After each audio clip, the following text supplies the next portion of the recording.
Olá, meus irmãos, que Deus abençoe cada um de vocês. Eu sou João Paulo Fonseca e hoje eu quero estar falando um pouco da palavra de Deus. Você sabe o que é ser igreja? Muitos têm uma ideia daquilo que é ser igreja, ou aquilo que é igreja, de uma forma apenas superficial. Quando nós falamos igreja, vem em nossa cabeça templos, locais, prédios, auditórios. Mas na verdade, igreja somos nós. Nós fazemos parte da igreja e nós somos igreja. A palavra igreja vem do grego eclesia, ou eclésia, né? Eclesia, que significa assembleia de pessoas, reunião de pessoas, congregação. Mas ela tem um significado literal, chamados para fora. Então, na verdade, nós, como pessoas, somos igreja. E por que eu estou falando isso? Porque nós temos que ter esse entendimento para compreendermos qual é a base da igreja. Onde a igreja deve estar firmada. A igreja não é firmada em pensamentos de homens.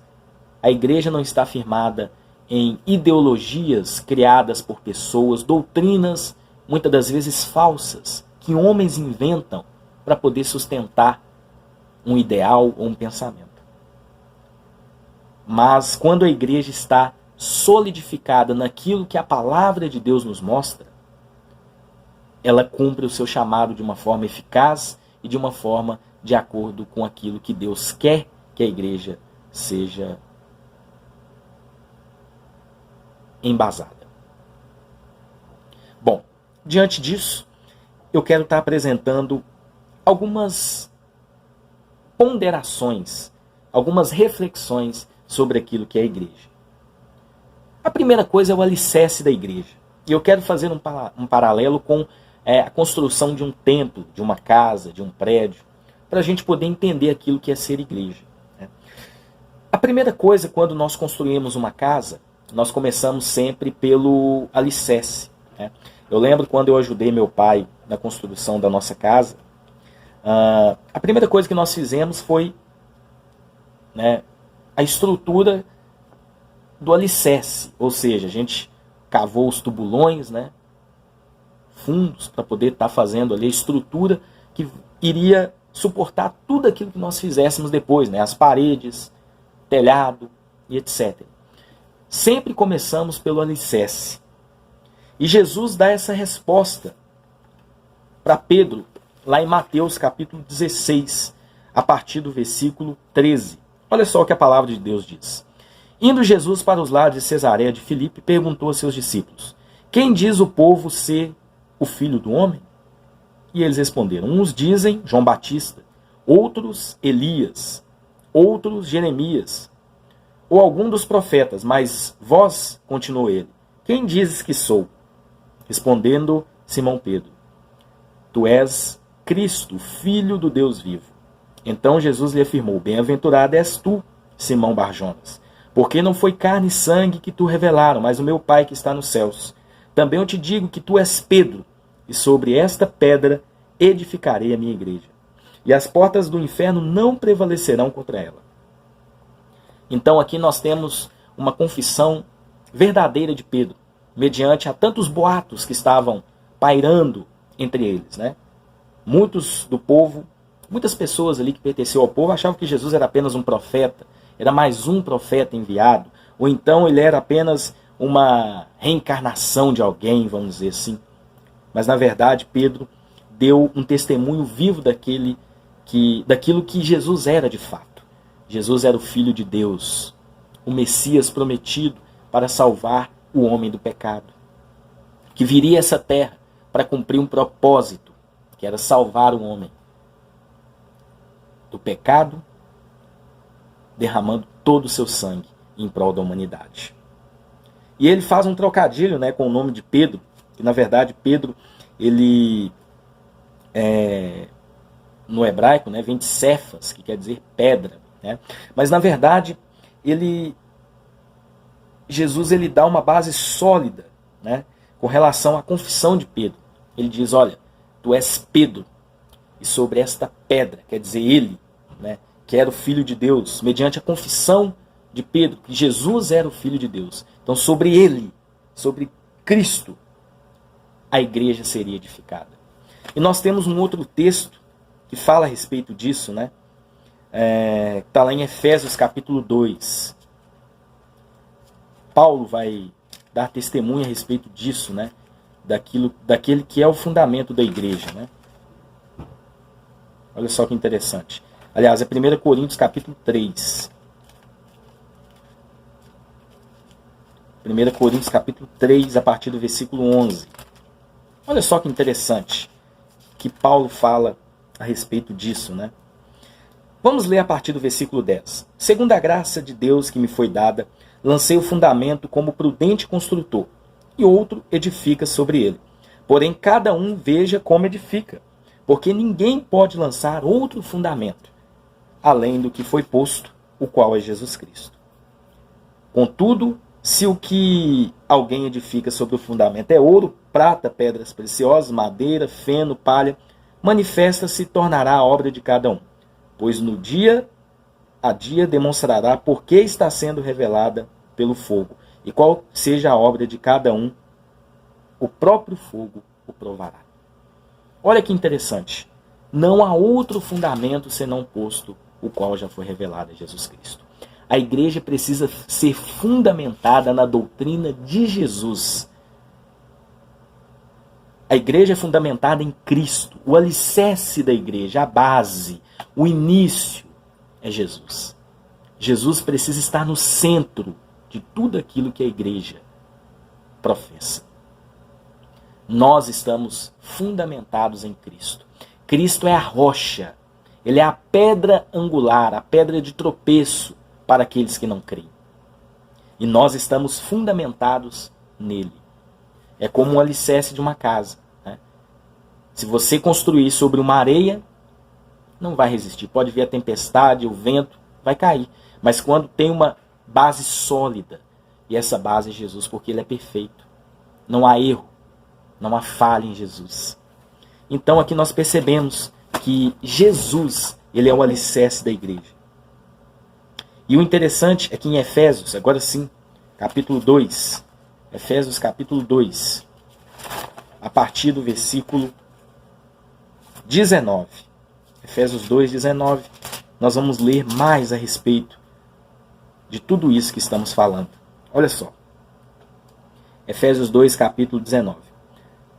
Assim, já não sois estrangeiros e peregrinos, mas concidadãos dos santos, e sois da família de Deus, edificados sobre o fundamento dos apóstolos e profetas, sendo ele mesmo, Cristo Jesus, a pedra angular, o qual todo edifício bem ajustado cresce para o santuário dedicado ao Senhor, no qual também vós juntamente estáis sendo edificados para a habitação de Deus no Espírito. Então nós estamos edificados e fundamentados em Cristo Jesus. Não adianta as pessoas criarem outros fundamentos. Não, a gente pode estar fundamentado também aqui no nosso modo de pensar. Não, o nosso modo de pensar deve estar ajustado de acordo com o modo que Cristo pensa, da forma que Cristo deixou escrito através das Escrituras e dos ensinamentos dos apóstolos. A igreja precisa estar fundamentada na palavra de Deus, na Bíblia, e não em pensamentos humanos, que são, como nós vimos lá em 1 Coríntios, né? Palha, feno. Mas quando a base é sólida e é em Cristo Jesus, a igreja prevalece. Não é à toa que o início da igreja haviam apenas 12, mas esses 12 estavam fundamentados na pedra angular. Foi a confissão de Pedro que nós vimos em Mateus. E a partir desses 12, o Espírito Santo desceu e a igreja começou a crescer. Olha que interessante.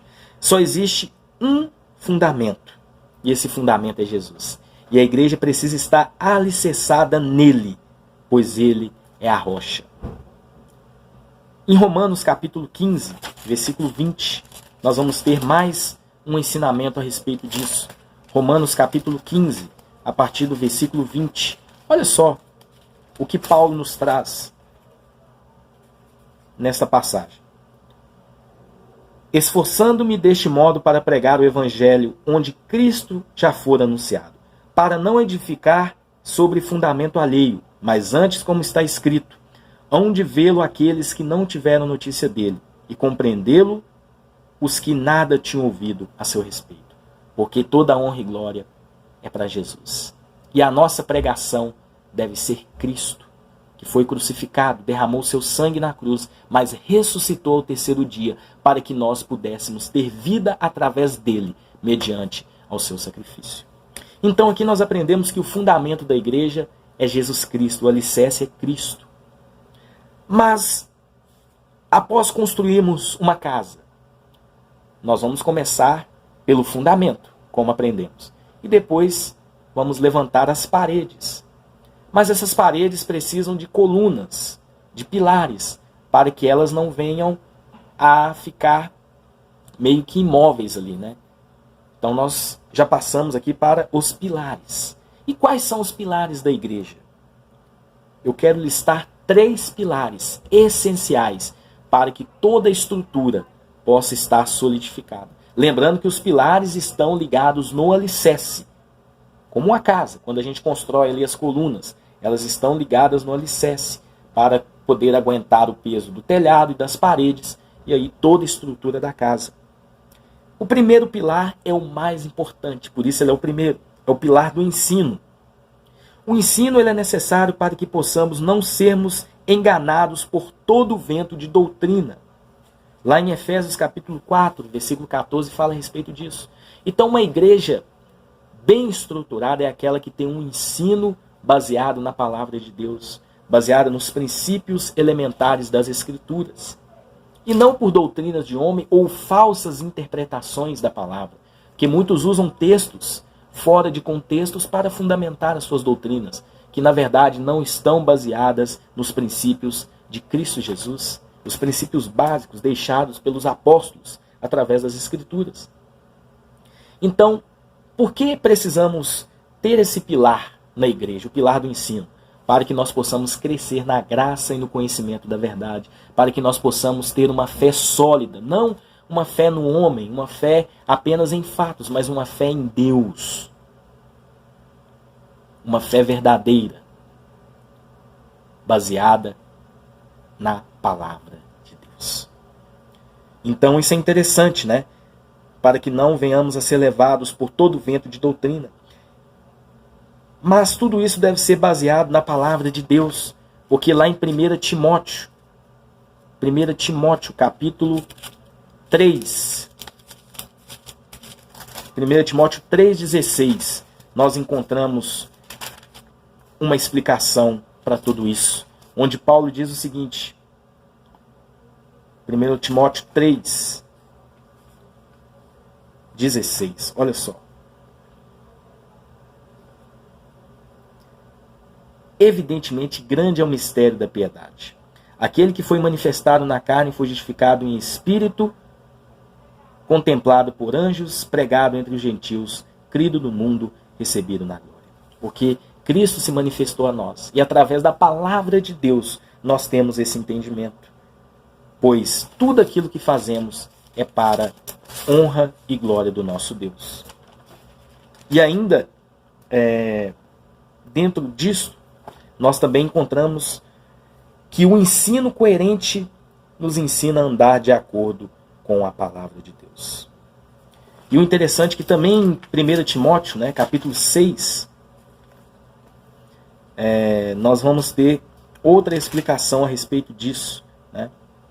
Olha só, se alguém ensina outra doutrina e não concorda com as sãs palavras de nosso Senhor Jesus Cristo, e o ensino segundo a piedade, é enfatuado, nada entende, mas tem mania por questões e contendas de palavras, de que nasce inveja, provocações, difamações, suspeitas malignas. Porque, na verdade, toda a Escritura é inspirada e útil para o homem, para poder ensinar e corrigir as nossas vidas. Então, por isso que é interessante nós colocarmos como primeiro pilar, que está ligado no alicerce que é Jesus, pilar do ensino, para que aprendamos a viver de acordo com os preceitos de Deus, para poder viver a vontade de Deus e não a nossa própria vontade. Então isso é essencial, ter o primeiro pilar, pilar do ensino, solidificado no alicerce que é Jesus. E o segundo pilar de toda esta construção é o pilar da comunhão. A palavra comunhão vem do grego koinonia, que quer dizer união, proximidade. E ela é a essência da igreja primitiva.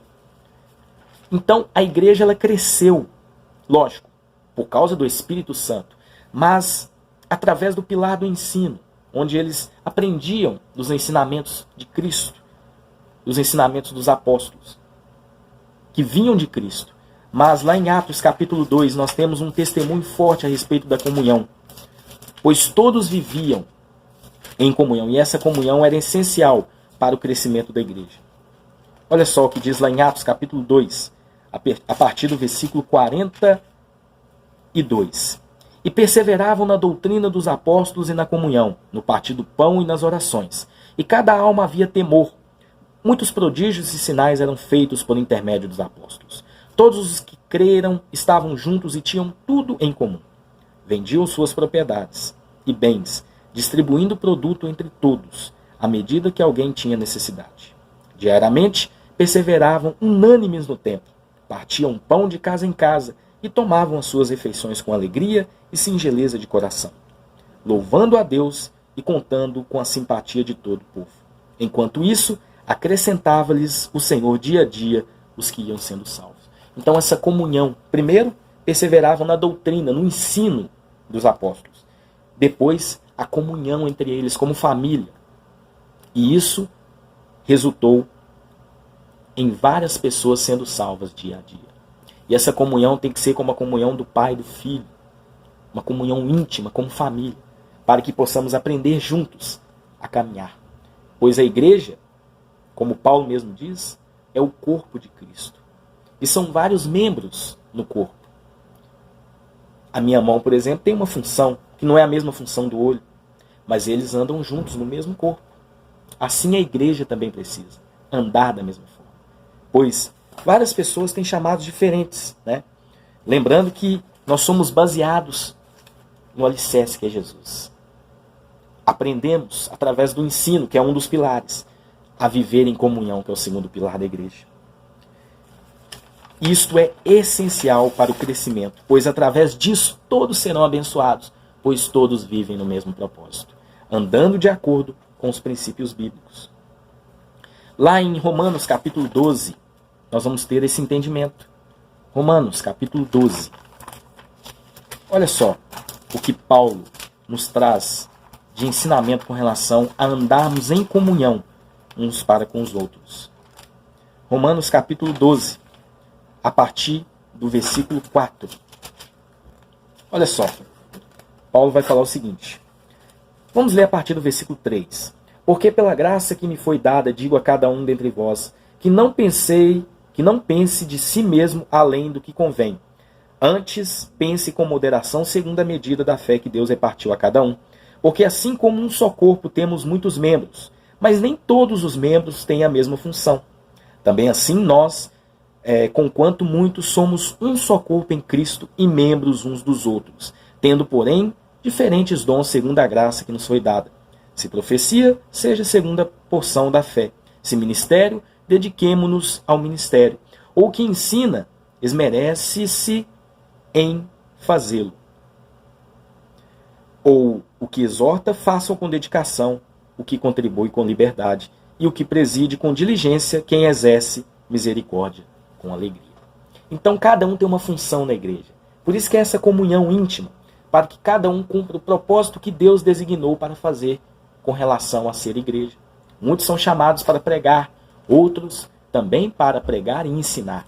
Alguns são chamados para poder estar exortando, para poder estar ensinando ali diariamente, né, como a parte de discipulado, a parte de evangelismo, a parte de oração, ou até mesmo de contribuição. Mas somos corpo. Muitos, meu chamado, por exemplo, é fazer a parte da limpeza. Isso é importantíssimo, para que todos vivamos em comunhão em prol do corpo.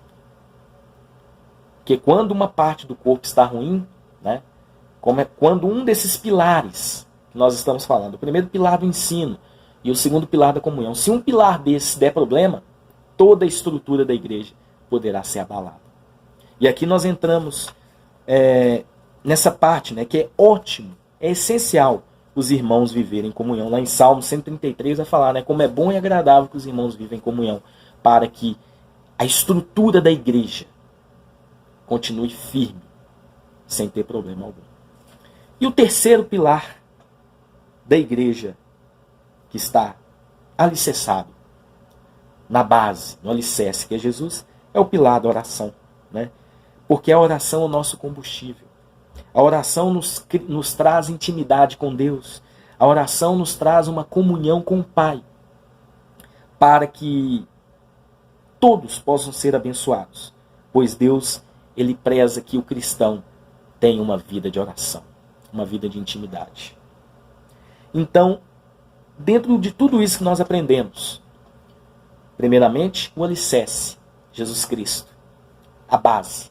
Tudo deve começar nele, porque dele, por ele, para ele são todas as coisas. Diante desse alicerce, temos pilares que estão ligados no alicerce. O pilar do ensino, o pilar da comunhão e o pilar da oração. E depois vem toda a estrutura, né? Paredes, telhados, mas lembrando que quando você constrói uma casa, se um dos pilares, uma das colunas, tiver com algum problema, toda a estrutura da igreja será abalada. Se você não ligar os pilares no alicerce, tudo pode cair. Mas quando todos os pilares estão alicerçados em um alicerce que é sólido, no caso de Jesus Cristo, essa estrutura não vai ruir, essa estrutura não vai ficar abalada, porque ela está ligada em um alicerce sólido, um alicerce verdadeiro. Então, esta é a palavra que eu quero deixar para você nesse dia de hoje. A igreja somos nós. Nós precisamos estar bem alicerçados. As colunas da nossa vida, o ensino, a comunhão e a oração, precisam estar ligadas no alicerce que é Jesus, para que todo o corpo possa estar bem estruturado. E quando vier prova, tribulação, dificuldade, que nós possamos estar firmes no propósito de andar nos caminhos do Senhor. Agora, se uma das colunas estiver com alguma rachadura, algum problema, se há um problema no ensino, ou se há um problema na comunhão, ou um problema na oração, a estrutura poderá ser danificada. Então, que nós possamos ter essa estrutura ligada no alicerce que é Jesus. Se nós tivermos um pilar do ensino, um pilar da comunhão, um pilar da oração, que não estejam ligados na estrutura que é Jesus, no alicerce que é Jesus, não vai dar certo. Então vocês percebem que tudo anda junto. Um alicerce, pilares e depois as demais coisas, né? Os chamados que nós temos para exercer como igreja. Então que Deus abençoe vocês. Espero que vocês tenham sido edificados com essa reflexão da palavra de Deus. Um forte abraço. Reflita. Nós somos igreja. Temos uma base, que é Cristo. Temos pilares. Ensino, comunhão e oração. E aí nós viveremos uma vida de acordo com a vontade